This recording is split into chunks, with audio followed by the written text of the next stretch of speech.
안녕하세요, 여러분. 오늘은 방송가를 뒤흔든 한 편의 논쟁적인 사건을 통해 한국 예능의 판이 어떻게 흔들리고 있는지 이야기해 보겠습니다. JTBC에서 사라진 프로그램, 그리고 그 빈자리를 노리는 SBS와 장시원 PD의 이름이 왜 동시에 거론되고 있는지 지금부터 살펴봅니다. 최근 방송업계 안팎에서는 유독 한 제목이 빠르게 퍼져나갔습니다. JTBC가 지우면 SBS가 튼다라는 자극적인 문장. 그리고 그 중심에선 장시환 PD와 최강야구라는 이름이었습니다.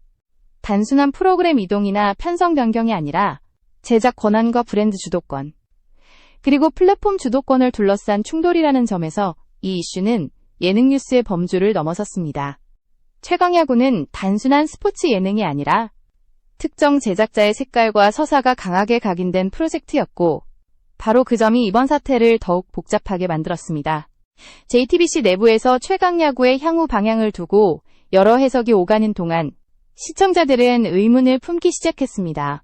왜 갑자기 프로그램의 행보가 불투명해졌는지, 왜 제작자 이름이 전면에 등장하는지, 그리고 왜 다른 방송사인 SBS의 이름까지 동시에 언급되는지에 대한 궁금증이 커졌습니다. 여기에는 단순히 시청률이나 시즌 종료라는 설명만으로는 부족한 무언가가 존재했습니다. 이 지점에서 장시원 PD라는 인물은 다시 조명되기 시작했습니다. 그는 단순히 프로그램을 연출한 PD가 아니라 최강야구라는 포맷과 세계관을 설계한 핵심 인물로 인식돼 왔습니다. 그렇기 때문에 프로그램이 흔들리는 순간 시청자들의 시선은 자연스럽게 방송사가 아니라 제작자 개인에게로 향했습니다. 그리고 바로 이 시점에 유튜브라는 플랫폼이 새로운 변수로 떠올랐습니다. 방송에서 지워지면 온라인에서 되살린다는 선언은 더 이상 위협이 아니라 실제 전략으로 받아들여지기 시작했습니다. 이 영상을 보고 계신 여러분께 진심으로 감사드립니다. 이런 이슈를 계속 깊이 있게 다루기 위해서는 여러분의 구독과 응원이 큰 힘이 되니 지금 구독 버튼을 눌러주시면 채널 운영에 큰 도움이 됩니다. 장시원 PD의 유튜브 대폭발 선언은 감정적인 대응이 아니라 현재 방송 환경의 변화를 정확히 읽은 선택이라는 평가도 나오고 있습니다. 전통 방송사가 모든 권한을 쥐고 있던 시대는 이미 저물었고, 제작자와 시청자가 직접 만나는 구조가 현실이 된 지금, 최강야구라는 콘텐츠는 더 이상 한 방송사의 소유물로만 남기 어려워졌습니다. 이 모든 흐름이 맞물리며 JTBC, SBS, 그리고 장시원 PD라는 세 축이 만들어내는 긴장은 단순한 루머가 아닌 실제 움직임으로 확산되고 있습니다. 이제 문제는 명확해졌습니다. 과연 최강야구는 누구의 것인가? 그리고 장시원 PD는 어떤 방식으로 이 프로그램을 되찾으려 하는가입니다. 이 질문에 대한 답은 다음 이야기에서 본격적으로 드러나게 됩니다. 장시원 PD라는 이름이 다시 전면에 떠오른 이유를 이해하려면 그는 어떤 제작자였는지를 먼저 짚고 넘어갈 필요가 있습니다. 장시원 PD는 단순히 프로그램을 연출하는 역할에 머무르지 않았고, 스포츠 예능이라는 틀 안에서 서사와 캐릭터, 그리고 감정의 흐름을 설계하는 데 강한 집착을 보여온 인물로 평가받아 왔습니다. 최강야구가 기존 야구 예능과 명확히 구분될 수 있었던 이유 역시 경기 결과보다 사람과 이야기, 그리고 팀이 만들어가는 과정에 초점을 맞췄다는 점에 있었습니다. 최강야구는 처음부터 대형 스타 캐스팅이나 화려한 연출을 앞세운 프로그램이 아니었습니다. 은퇴 선수, 비주류로 밀려났던 인물들, 그리고 다시 한번 그라운드에 서고 싶어 했던 야구인들의 이야기를 중심에 두었습니다. 장시원 PD는 이들의 서사를 예능적으로 소비하는 데 그치지 않고 시청자가 감정적으로 이입할 수 있도록 장기적인 흐름으로 설계했습니다. 바로 이 점이 프로그램을 단순한 시즌제 예능이 아닌 하나의 브랜드로 성장시키는 결정적인 요소가 되었습니다. 이 과정에서 장시원 PD는 방송사 중심의 제작 관행과는 다른 길을 걸었습니다. 프로그램의 콘셉트와 방향성, 출연진 구성에 있어 제작자의 주도권을 강하게 유지하려 했고, 이는 때로는 방송사와의 긴장으로 이어지기도 했습니다. 하지만 결과적으로 최강야구는 충성도 높은 시청자층을 형성했고, 회차를 거듭할수록 온라인 화제성과 클립 소비량이 눈에 띄게 증가했습니다. 이때부터 최강야구는 단순한 방송 콘텐츠가 아니라 온라인과 오프라인을 동시에 움직이는 영향력을 갖추기 시작했습니다. 방송업계에서는 이 같은 흐름을 예의주시해왔습니다. 프로그램이 성공할수록 공은 방송사로 돌아가지만 동시에 그 성공의 핵심이 누구에게 있는지를 둘러싼 논의도 함께 커졌습니다. 장시원 PD의 이름이 프로그램 제목과 거의 동급으로 언급되기 시작한 것도 이 시기였습니다. 시청자들 사이에서는 최강야구는 곧 장시원 PD의 작품이라는 인식이 자연스럽게 자리 잡았고, 이는 제작자 개인의 브랜드 가치가 방송사를 넘어서기 시작했다는 신호로 받아들여졌습니다. 이런 배경 속에서 최강야구를 둘러싼 변화의 조짐은 예고 없이 찾아온 것이 아니었습니다.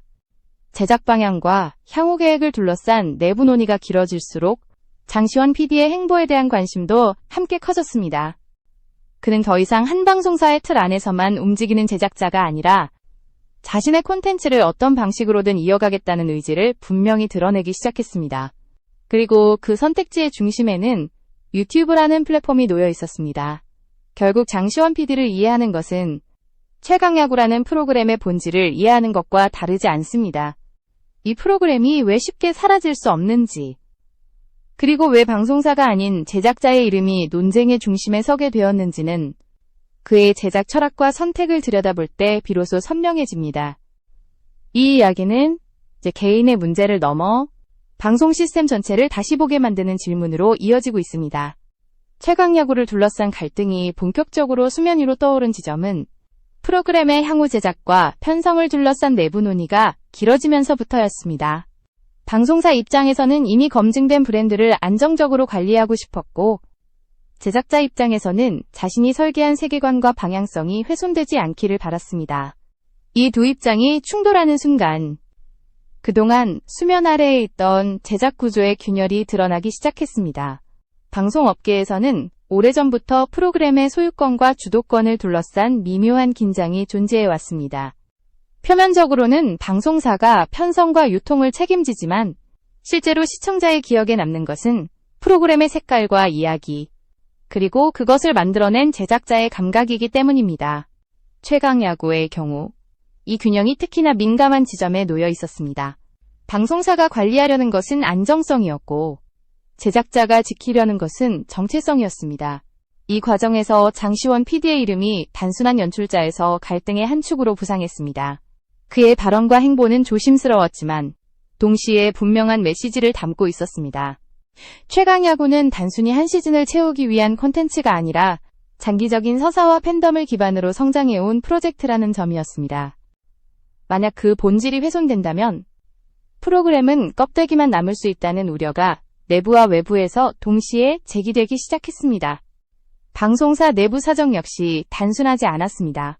제작비, 편성 전략, 그리고 채널 이미지까지 고려해야 하는 상황에서 하나의 프로그램에 지나치게 많은 자유를 부여하는 것은 부담으로 작용할 수밖에 없었습니다. 이로 인해 논의는 길어졌고 명확한 결론이 나오지 않는 사이 시청자들 사이에서는 불안과 추측이 빠르게 확산됐습니다. 왜 공식적인 설명이 나오지 않는지, 왜 프로그램의 미래가 불투명해졌는지에 대한 질문이 이어졌습니다. 바로 이 공백의 시간 동안 유튜브라는 선택지가 현실적인 대안으로 떠올랐습니다. 방송사가 아닌 플랫폼에서 콘텐츠를 이어간다는 발상은 더 이상 실험이 아니었습니다. 이미 많은 제작자들이 온라인을 통해 자신의 색깔을 온전히 드러내고 있었고 시청자 역시 그 흐름에 익숙해져 있었습니다. 장시원 PD의 유튜브 언급은 이러한 환경 변화를 정확히 반영한 신호로 해석되기 시작했습니다. 결국 최강야구를 둘러싼 논쟁은 단순한 프로그램의 거취 문제가 아니었습니다. 이는 방송사 중심 구조와 제작자 중심 구조가 어디까지 공존할 수 있는지, 그리고 누가 콘텐츠의 주도권을 가져야 하는지에 대한 질문이었습니다. 이 갈등은 아직 끝나지 않았고 오히려 새로운 국면으로 접어들고 있었습니다. 다음 이야기에서는 이 프로그램이 왜 단순한 예능을 넘어 하나의 브랜드로 평가받게 되었는지를 더 깊이 들여다보게 됩니다. 최강야구가 단순한 예능 프로그램을 넘어 하나의 브랜드로 인식되기 시작한 시점은 시청률 수치만으로 설명되지 않는 변화가 나타났을 때였습니다. 방송이 끝난 뒤에도 이야기가 이어졌고 출연진 한 명 한 명의 서사와 팀의 흐름이 온라인에서 재해석되며 확장됐습니다. 이는 일회성 소비를 전제로 한 기존 예능과는 다른 움직임이었고 최강야구가 가진 힘의 본질이 어디에 있는지를 보여주는 장면이었습니다. 이 프로그램의 핵심은 경기 결과가 아니었습니다. 승패는 매일 갈렸지만 시청자들이 기억한 것은 그 과정에서 드러난 감정과 선택, 그리고 다시 도전하는 사람들의 태도였습니다. 장시원 PD는 스포츠라는 장르가 가진 경쟁 구조를 빌리되 그 안에 인간적인 서사를 촘촘히 심어 넣었습니다. 이로 인해 최강야구는 야구 팬뿐만 아니라 스포츠에 익숙하지 않은 시청자들까지 끌어들이는 데 성공했습니다. 브랜드로서의 힘은 반복 소비에서 드러났습니다. 하이라이트 영상, 명장면, 클립, 출연진의 인터뷰와 비하인드 스토리가 끊임없이 재생산되며 프로그램은 방송 시간을 벗어나 살아 움직이기 시작했습니다. 이는 방송사가 관리하는 편성의 영역을 넘어 시청자 스스로 콘텐츠를 확산시키는 단계에 접어들었다는 의미였습니다. 최강야구는 더 이상 한 주의 프로그램이 아니라 지속적으로 회자되는 이야기의 집합체가 된 셈입니다. 이 지점에서 방송사와 제작자의 시선은 다시 한번 엇갈리기 시작했습니다. 방송사 입장에서는 이미 형성된 브랜드를 안정적으로 유지하고 싶었지만 제작자 입장에서는 그 브랜드의 정체성을 지키는 것이 무엇보다 중요했습니다. 브랜드가 커질수록 그 통제권을 둘러싼 긴장도 함께 커졌고 최강야구는 그 중심에 놓이게 됐습니다. 이 프로그램이 누구의 것인지에 대한 질문은 바로 이 브랜드 가치에서 비롯됐습니다. 시청자들의 반응 역시 분명했습니다. 프로그램의 방향성이 흔들릴 수 있다는 신호가 감지되자 온라인에서는 우려와 지지가 동시에 쏟아졌습니다. 많은 이들이 최강야구를 특정 방송사의 콘텐츠로 보기보다 하나의 세계관을 가진 작품으로 받아들이고 있었기 때문입니다. 이러한 인식은 제작자의 선택이 단순한 개인적 결단이 아니라 브랜드의 생존과 직결된 문제로 받아들여지게 만들었습니다. 결국 최강야구는 방송사의 자산인 동시에 제작자의 정체성이 투영된 결과물이었습니다. 이 두 요소가 균형을 이룰 때 프로그램은 가장 강력해졌고 균형이 흔들리는 순간 갈등이 발생했습니다. 이제 이야기는 자연스럽게 다음 단계로 향합니다. 방송의 틀을 벗어난 이후 이 브랜드가 어떤 방식으로 살아남으려 하는지 그리고 유튜브라는 공간이 어떤 의미를 갖게 되는지에 대한 질문입니다.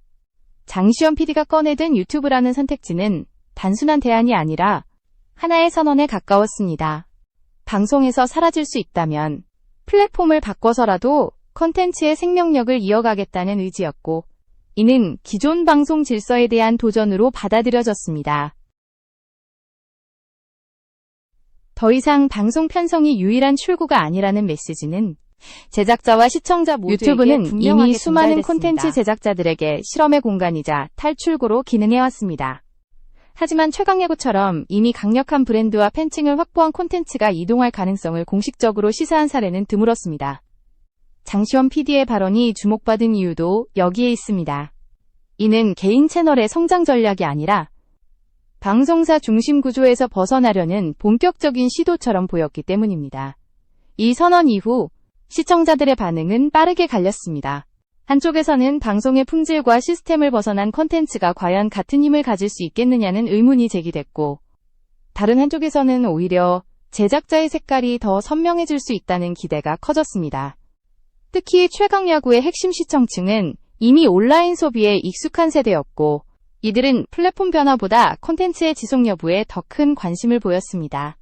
방송업계 내부에서도 이 움직임을 가볍게 보지 않았습니다.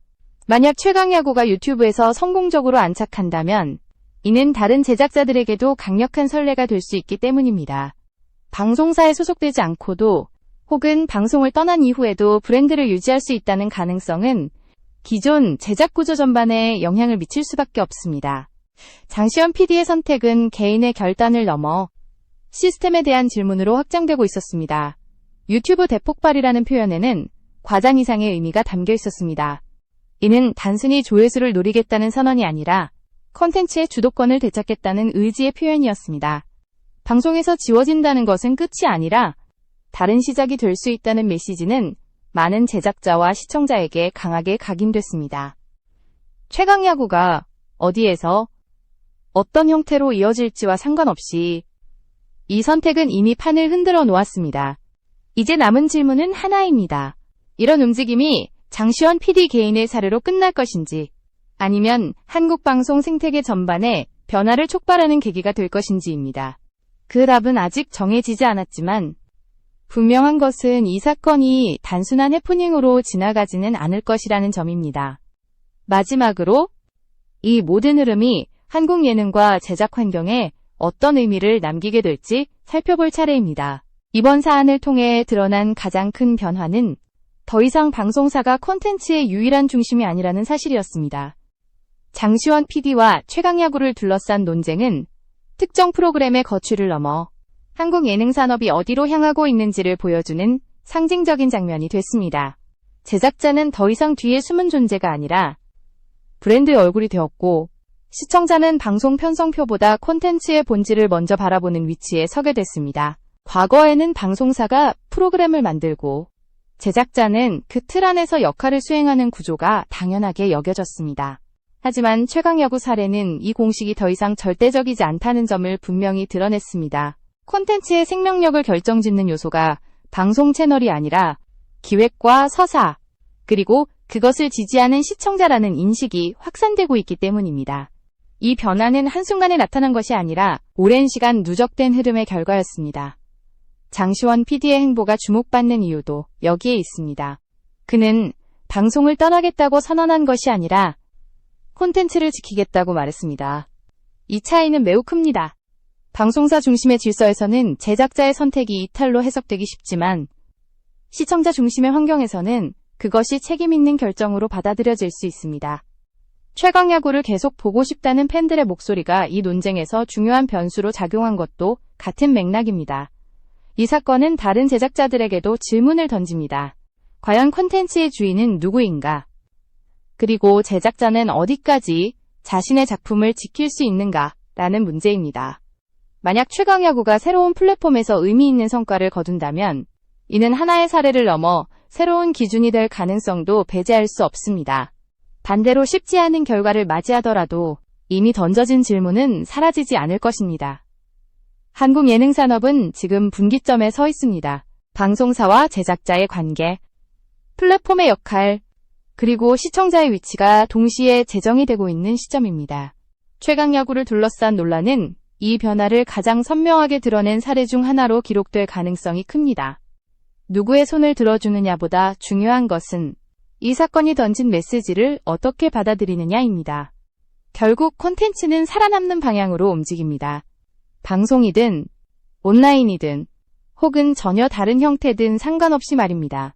장시원 PD와 최강야구의 이야기는 아직 끝나지 않았고 그 결말은 하나의 프로그램을 넘어 한국 예능의 미래를 가늠하는 기준이 될지도 모릅니다. 시청자들이 이 흐름을 어떻게 선택하느냐에 따라 다음 장면은 완전히 다른 모습으로 펼쳐질 수 있습니다.